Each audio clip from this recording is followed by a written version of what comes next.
Germantown Super Speciality Hospital. Dr. Mir Jawad Zar Khan, senior experienced orthopedic surgeon, bone fracture, joint replacement, hip replacement or spine surgery.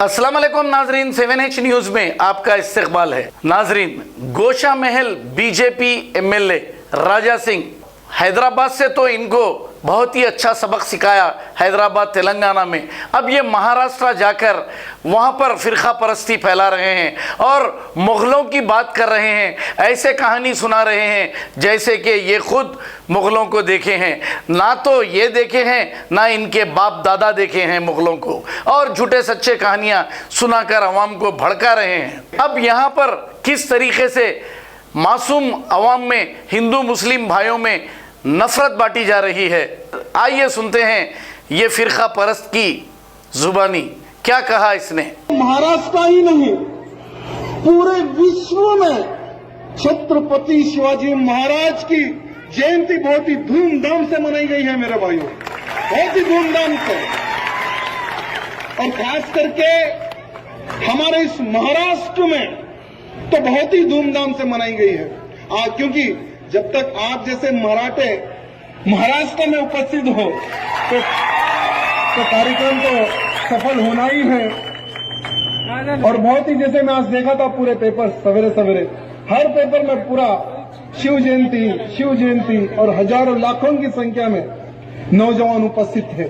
मुझे बहुत ही प्रसन्नता हुई मेरे भाइयों। मैं मेरी माताओं को और मेरे भाइयों को थोड़ा इतिहास में ले जाना चाहूंगा।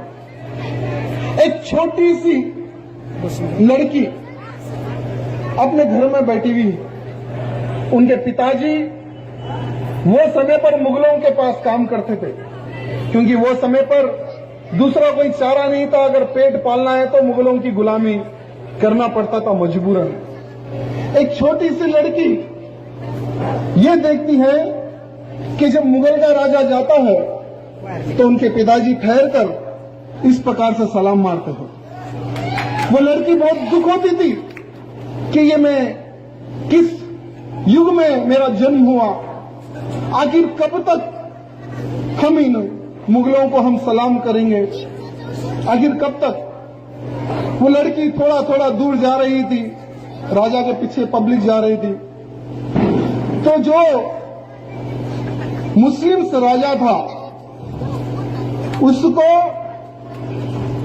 थोड़ा सा टॉयलेट आया, तो उसने क्या किया मेरे भाइयों, अगर आप सुनेंगे तो आप दंग हो जाएंगे। ये हमारे इतिहास में है, ये हमारे ग्रंथों में लिखा हुआ है। ये अगर हम उन वीरों का अगर हम इतिहास जानेंगे, अगर हम पढ़ेंगे तो हमें ये देखने को मिलेगा। वो राजा देखता है कि एक मंदिर है, पुराना सा शिव मंदिर, वो देखता है कि हाँ मेरे राज्य में ये मंदिर कहां से आ गया। वो रुकता है, पालकी से उतरता है, शिव मंदिर के अंदर जाता है और भगवान शंकर के ऊपर, मैं बोलना नहीं चाहता, आप समझ गए होंगे। तो लड़की देखती है कि मेरे भगवान पर, मेरे शिवबा पर इस तरह का घोर पाप हो रहा है और सब लोग शांत है, सब लोग सर झुकाकर देख रहे हैं, क्योंकि कोई सर उठा नहीं सकता था, क्योंकि जो सर उठाएगा उसका सर कलम किया जाता था वो समय पर। तो वो लड़की कसम खाती है, वो मंदिर पर बैठकर भगवान के पास अपना मस्तक लगाकर कसम खाती है कि हे भगवान, इन गद्दारों को अंत करने के लिए, इन मुगलों को सर्वनाश करने के लिए मेरे पति से तो शायद नहीं होगा, लेकिन जो मेरी कोख में जो संतान पैदा होगी, मैं वही संतान से इन गद्दारों का अंत करूंगी, और वो है हमारी जीजा माता मेरे भाइयों, वो है हमारी जीजा माता। जीजा माता ने एक ऐसे वीर योद्धा को जन्म दिया। आज हम गर्व से कहते हैं कि ये मेरे छत्रपति शिवाजी महाराज है। आज हम गर्व से कहते हैं मेरे भाइयों। इसीलिए मैं आपको इतिहास बताना चाहूंगा, क्योंकि ये जो सभा होने वाली है, यहां पर आप जो कुछ भी सुनेंगे, जो ये सभा में नहीं आए होंगे, आपको उनको बताना है। बताओगे ना कि ये सब्जेक्ट पर इस तरह से हमने सुना है, इस तरह से वहां पर भाषण हुआ है, हमें छत्रपति शिवाजी महाराज के बारे में बताया गया। मेरे भाइयों, आज हम छत्रपति शिवाजी महाराज की 387वीं जयंती हम लोग मना रहे हैं, यानी 400 साल लगभग होने को आ रहे, फिर भी हम छत्रपति शिवाजी महाराज की जयंती बड़ी धूमधाम से मना रहे हैं। अगर रोज आना हम छत्रपति शिवाजी महाराज की जयंती मनाए भी तो कम है मेरे भाइयों, क्योंकि अगर वो समय पर छत्रपति शिवाजी महाराज न होते तो हम किसी मुसलमान के बाथरूम साफ कर रहे होते। अगर वो समय पर छत्रपति शिवाजी महाराज ने तलवार उठाकर उन मुगलों को, उन मुसलमानों को जवाब नहीं दिया होता तो हम सब गुलाम होते मेरे भाइयों, हम सब गुलाम होते। इसलिए मैं कह रहा हूं, अगर रोजाना अगर हम शिव जयंती मनाए भी तो कम है मेरे भाइयों, रोजाना हम शिव जयंती मनाए भी तो कम है। मेरी माताएं बहनें बहुत सारी उपस्थित हैं। मैं मेरी माताओं को यह कहना चाहूंगा कि हर मां का एक सपना होता है कि मेरा बेटा बड़ा होने के बाद में इंजीनियर बने, मेरा बेटा बड़ा होने के बाद में वकील बने, मेरा बेटा बड़ा होकर बहुत बड़ा बिल्डर बने, हमें देखे, हमें पाले, हमारे परिवार का नाम रोशन करे। ये हर मां सोचती है ना मेरी माओ, आप लोग सोचते होंगे ना अपने बच्चों के बारे में। लेकिन एक ऐसी मां जो एक संकल्प लेती है, जो एक सपना लेती है कि मेरा बेटा बड़ा होकर इन मुगलों को जवाब देगा, हिंदवी स्वराज की स्थापना करेगा। छोटे से हमारे शिवा को हमारी जीजा माता ने तलवार की विद्या दी, सभी ग्रंथों की विद्या दी। और जब शिवा हमारे जब छोटे से बड़े हो रहे थे तो बचपन से ही इनको एक ग्रुप, यानी एक ग्रुप बनाते थे। छोटे छोटे जैसे हम लोग दोस्त बनाते हैं ना, कहीं पर हम लोग चबूतरे पे इधर उधर बैठ के, होटल में बैठ के टाइम पास करते पांडव बम पे, वैसे हमारे शिवा क्या करते थे कि भाई तू तलवार पकड़, मैं तलवार, हम लोग कवच पहन लेंगे और हम लोग लड़ेंगे। उस प्रकार से शिवाजी खेलते थे तलवार से। लेकिन आजकल के बच्चे कैसे खेलते, किसी को फुटबॉल होना, किसी को गुड्डा होना, उस प्रकार से हमारे बच्चे खेलते। लेकिन वो समय पर हमारी जीजा माता ने खेल खेल में ऐसी विद्या हमारे शिवा को सिखा दिया था कि आने वाले समय में वो इतना बड़ा इतिहास रचेगा, ये कोई भी नहीं सोच सकता था। सिर्फ 10 साल की आयु में जब हमारे शिवा 10 या 12 साल की आयु की बात बता रहा हूं, क्योंकि हमारे ग्रंथों में एक समय जरा ठीक नहीं लिखा हुआ है। 10 या 12 साल की आयु में जब हमारे शिवा घोड़े पे सवार होके जाते तो एक कसाई को देखते। एक कसाई एक गाय को बहुत ही बुरी तरह से खींचता। शायद आप लोगों ने सुना होगा ये बात, फिर भी मेरा कर्तव्य है, जो लोग नहीं सुने उनको ये जानने की आवश्यकता है। एक कसाई कमर में बड़ा सा कत्ता गाय को जबरदस्ती खींच रहा था। उसी समय पर हमारे शिवबा चले जाते हैं, देखते कि गाय के आंख से आंसू बह रहा है, गाय चीख रही है और सब लोग देख रहे हैं। हमारे शिवबा पूछते कि हे, कहां ले जा रहा है तू ये गाय को? तो कसाई बोलता है कि हे बच्चे जा, तुझे क्या करना है, ये हमारी खुराक है और इसे काट के हम खाएंगे। शिवाजी महाराज की पांव की गर्मी सर पर आ गई।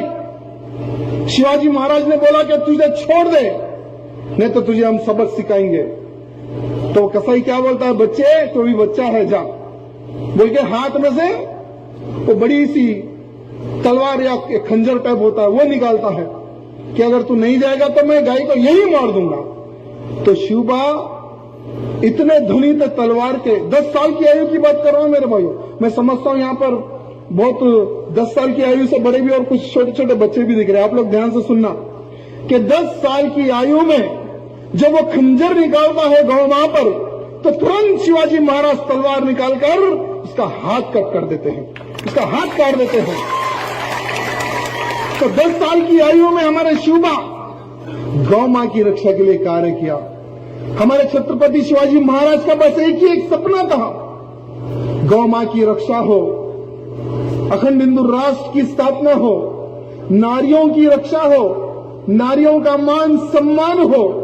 ऐसे हमारे छत्रपति शिवाजी महाराज की सोच थी। एक समय पर मुगलों का खजाना जा रहा था, एक समय पर मुगलों का खजाना जा रहा था, तो शिवबा को पता चला कि शिवबा का खजाना, मुगलों का खजाना जा रहा है। तो शिवबा ने बताया कि जाओ वो खजाना लूट कर आओ। तो हमारे आपा जी, उनकी सेना में एक आपा जी नाम के भी थे, वो तुरंत छोटी सी सेना लेकर जाते हैं, बहुत ही साइलेंट, क्योंकि जब बहुत बड़ा घना जंगल होया करता था, उन सभी मुगलों पर हमला करके सोना चांदी हीरे और तलवारों पर हीरे जवाहरात जड़े होते थे, वो सब लूट के ला लिए। जब एक पालकी को देखा तो उसके अंदर एक बहुत ही सुंदर कन्या, यानी वो मुगलों की बहू थी। तो हमारे आपा जी ने सोचा कि हर राजा महाराजाओं की रानियां होती है, पटरानियां होती है, सेवा करती है, मैं हमारे शिवबा को, ये पटरानी राज को बहुत क्रोध आया और वो आपा जी को डांटने लगे कि ये तुमने क्या किया। नारी का मान सम्मान करना मराठों का कर्तव्य रहा है, नारियों की रक्षा करना मराठों का एक संकल्प रहा है, तुमने ये बहुत गलत किया है। तो एक चोली और चुनरी देकर वो बहू को देते हैं और उनको क्या कहते हैं हमारे शिवाजी कि काश अगर आप जितनी सुंदर है, अगर आप जितनी सुंदर है, अगर मेरी मां भी उतनी सुंदर होती तो आज मैं भी बहुत सुंदर होता। ये है हमारे छत्रपति शिवाजी महाराज की सोच। अरे वो समय पर जब भी मुगलों ने हमारे राजा महाराजों पर हमला किया करता था, राजाओं को उन्होंने कत्ल कर देते थे, और जो राजाओं की बेटियां होती थी, जो राजाओं की बहू होती थी, जो राजाओं की पत्नियां होती थी, उनको अपने पैरों तले खुंदल देते थे। ये उनकी सोच थी कि जो भी हिंदू राजा की जो रानी होती है वो हमारी दासी बन के रहना, वो हमारे सैनिकों की दासी बन के रहना। लेकिन हमारे छत्रपति शिवाजी महाराज की सोच देखिए कि नारी के प्रति उनकी किस प्रकार से भावना थी। मेरे भाइयों, ये आप सोच सकते हैं। मैं आपको एक ऐसे शैतान के बारे में बोलूंगा जो शैतान हमारी तुलजा भवानी माता को खंडित करने के लिए आया था। उसका नाम अफजल खान था। आप सब जानते होंगे अफजल खान को। बीजापुर के रास्ते वो भाई आ रहा था, रास्ते में कई मंदिरें तोड़ दिए गए। जहां जहां उसका कदम पड़ता था वहां पर मंदिर तोड़ता था, मस्जिद बनवाता था। वो जहां जहां पर हिंदू स्त्री दिखती थी उनका बलात्कार करता था, उनको कत्ल कर देता था। जहां जहां पर ज्यादा हिंदू होते थे उनको तलवार की नोक पर या मुसलमान बनाता था, जो मुसलमान नहीं बनते थे उनको वो कत्लेआम कर देता था। जब ये बात छत्रपति शिवाजी महाराज को चली कि ये अफजल खान मेरी तुलजा माता के ऊपर बुरी नजर डाला है, और मैं हमारे कुछ महाराजों से इतिहास पूछा कि जब अफजल खान यहां पर आया था, जब हमारी माता को मंदिर को खंडित किया था, तो हमारे यहां के पुजारियों ने कहा कि जब अफजल खान आ रहा था, जब हमें पता चल गया था, तो हमने जो हमारी पुरानी प्रतिमा थी जो उसको हमने हटा दिया था, उसकी जगह पर हमने दूसरी प्रतिमा रख दी थी। उसने आया था, खंडित करके चले गया था। उसके बाद में फिर वो पूरे हमारे महाराजों द्वारा आज फिर वही मंदिर, वही प्रतिमा की स्थापना की गई। आज हम सब दर्शन करते हैं। आज छत्रपति शिवाजी महाराज की कुलदेवी कौन है? तुलजा भवानी माता। हमारी कुलदेवी कौन है? तुलजा भवानी माता। श्रीपति रामचंद्र भगवान की कुलदेवी कौन है? तुलजा भवानी माता। मैं समझता हूं यहां पर जितने भी नौजवान हैं, आप सबकी कुलदेवी कौन है? तुलजा भवानी माता। मेरे भाइयों, जो कोई भी व्यक्ति अगर सच्चे मन से इस दरबार में आकर सर झुकाकर अगर जो कोई भी अगर मन्नत मांगता है उसकी मन्नत पूर्ण होती है, क्योंकि इसका जीता जागता उदाहरण मैं खुद हूं मेरे भाइयों।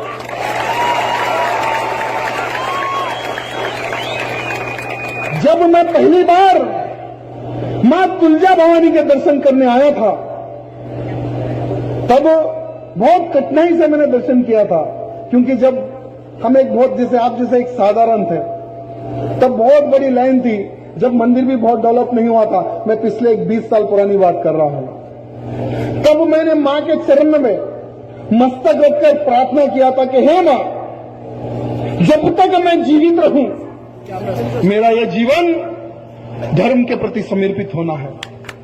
जब तक मैं जीवित रहूं, मेरा यह जीवन देश के प्रति समर्पित होना है। मुझे ऐसा एक वरदान दे, मुझे ऐसा एक आशीर्वाद दे। मन ही मन इसके लिए हमें कितनी शक्ति लगेगी, इसके लिए हमें कितनी रूपरेखा बनानी पड़ेगी। आज कत्लखाने बढ़ते जा रहे हैं, उन कत्लखानों को हमें कैसा बंद कराना होगा। आज लोग जिहाद के नाम पर हमारी बहन बेटियों को फंसाकर जबरन कन्वर्ट किया जा रहा है, उनको हमें किस प्रकार से रोकना होगा।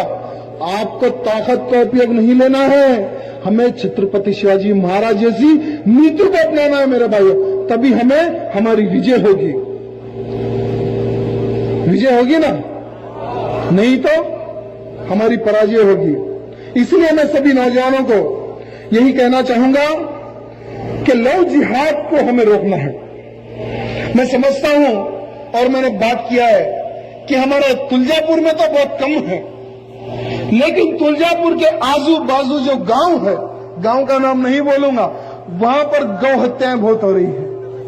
वहां पर लव जिहाद के नाम पर हमारी बहन को, बेटियों को जबरन धर्म परिवर्तन करवाकर उनसे बच्चे पैदा करके उनसे जिहाद किया जा रहा है। यह आपको जानने की आवश्यकता है। कितने लोग जानते हैं लव जिहाद के बारे में? हाथ उठाओ। जो नहीं जानते वो हाथ मत उठाओ। ठीक है, बहुत कम लोग जानते हैं, इसके लिए मुझे बोलना पड़ेगा। एक छोटी सी कहानी बताऊंगा। एक सिमी ऑर्गेनाइजेशन जो केरल में उसका जन्म हुआ, ISI एक ऑर्गेनाइजेशन है आतंकवादियों का, सिमी ऑर्गेनाइजेशन केरला में उसका जन्म हुआ। वो ऑर्गेनाइजेशन ने क्या किया, लव जिहाद नाम के एक ऑर्गेनाइजेशन को बनाया। आज केरला में 5000 हिंदू लड़कियां गायब है। आज भी केरला के कई पुलिस स्टेशन में हमारी लड़की गायब है। ऐसे कई कंप्लेंट्स हैं। आज तक भी उन परिवारों को उनकी लड़कियां कहां है, जिंदी है या मर गई, ये पता नहीं चला। हाल ही में ABN एक चैनल था, ABN 7, आप देख सकते हैं यूट्यूब पर मारकर। हाल ही में उस चैनल के माध्यम से यह पता चला कि लव जिहाद के नाम पर जो लड़कियों को फंसाते थे, उनको जो टेररिस्ट जो पाकिस्तान में जो ट्रेनिंग लेते थे, उनको हवस का शिकार बनाने के लिए उनके पास भेजा करते थे।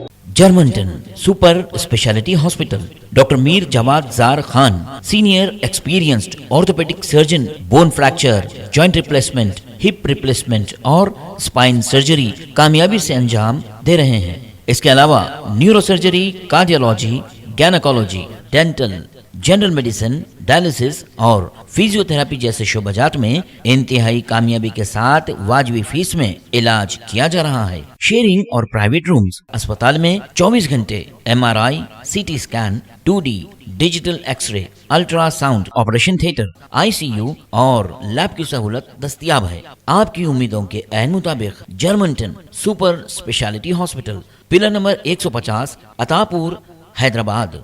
खबर है शहर की, खबर है गाँव की, खबर है सारी दुनिया की। 7H न्यूज पसंद आए तो लाइक कीजिए, शेयर कीजिए और सब्सक्राइब करना ना भूलें। 7H news.